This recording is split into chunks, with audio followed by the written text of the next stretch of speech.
I'm joined now by I.D.F. retired Brigadier General Hanan Gefen, the former commander of I.D.F's A200 intelligence unit. Thank you very much for joining me in studio. And from Ankara, we're joined by Professor Selçuk Colakoglu, author and the director of the Turkish Center for Asia-Pacific Studies. Thank you as well, Professor Colakoglu, for joining us from Ankara tonight.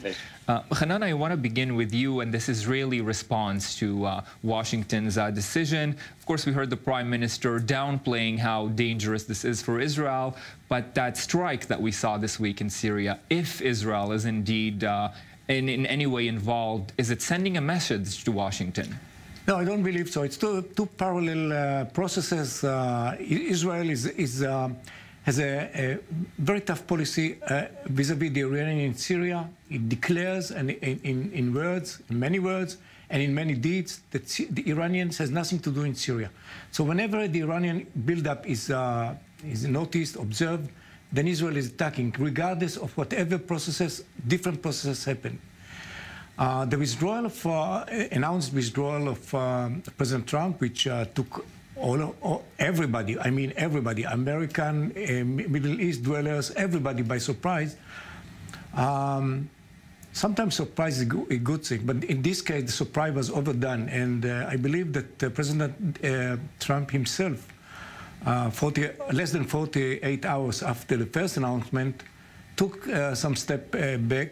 If you recall, he mentioned two things, and these are not surprise. These are already I believe, very much thought about. He said it will be a coordinated and very slow process. Coordinated, it means with all the allies, and very slow. It's a message to all the others that were happy to fill in the vacancies. So no, it won't be so quick, so we're staying, and it will be coordinated. So the Kurds will not be felt that they are left to their destiny, but we will keep an eye on whatever. And these were two very important messages, which I believe should throw some cold water on this boiling situation. And on that specific point of the concerns that still remain within the U.S. withdrawal, in Ankara specifically, Selçuk, of course, President Trump had said in a tweet, ISIS has been defeated in Syria. Now it seems like the Turkish president will have the mandate to tackle the terrorist group. How is this viewed within Turkey? Also, this is a very unexpected move from the United States. The decision of the withdrawal from Syria is surprising for Turkey and Turkish government. According to the different statements by President Trump and also President Erdogan, so there will be, we can say that there will be a Turkey's replacements to fight against ISIS or other terrorist runners. With the help of the Turkish forces in that regard, but it is not clear how Turkey and the United States will cooperate on these replacements, and also what will be the Turkey's forces mission on the ground. Selçuk, I want to touch on Hanan's point that the withdrawal will now be more coordinated, slower, and that happened after the second phone call between President Trump and President Erdogan. Do we know what changed within that phone call? Yeah, this is a very important point, because if there is an imminent withdrawal of U.S. forces, so there will be a power vacuum on the ground. So this is a big ambiguity and challenge for all actors. So the Turkish desire right now, the gradual withdrawal of the U.S. forces and also replacement of the American forces by Turkish forces, this is the desire of the Turkish government. So in that regard, also we need to pay attention the final position and attitude by Russia and the Assad government also. President Trump tried to eliminate the ambiguities and potential power vacuums in Syria on the ground. So this is, we can say that this is a positive statement by the Trump, and also this is compatible with Turkey's expectation right now. And Hanan, of course, Israel is also keeping a close eye on these developments. And despite what the Prime Minister had said, keeping things calmer here, some in the intelligence community in Israel say Washington may have thrown Israel under the bus here with this decision. What's your take? Yeah, I've heard it as well. And I would like to know the names and not the anonymous, because it's hard to refer to it, because I want to know the background of those who claims this claim. Because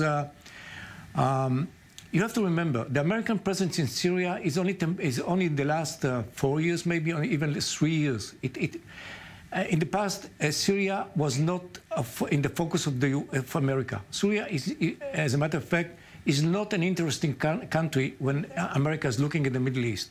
Turkey is very important. Egypt is important. Saudi Arabia is important. Iraq is important. Syria, per se, is not an important country. And America, for the Americans, even the reconstruction of Syria is not in the focus or in the eyes of the Americans. They would say, let the other take care of it. It's not an important case for the American.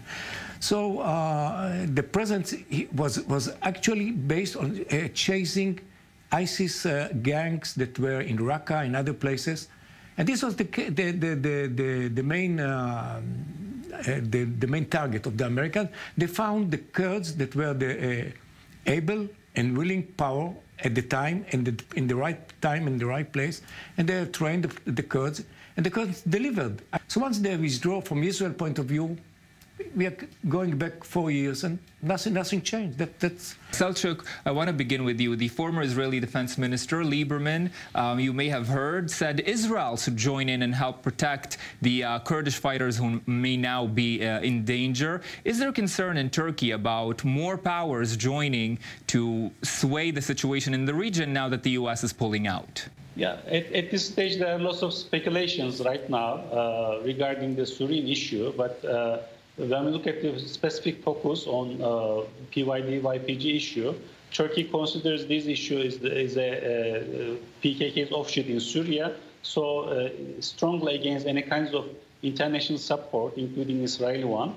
But on the other, I think in that process, the American and Russian positions will be decisive. The future of the YPG PYD position. Maybe under the name of the Syrian Democratic Forces, they will be integrated to the Syrian peace process in that regard. But Ankara is closely watching all these developments and statements from other countries. Is this in any way something that could materialize, Israel helping the Kurdish fighters, or is just campaign talk? In practice, it will damage the Kurds more than it helps, because the Kurds are living in their area.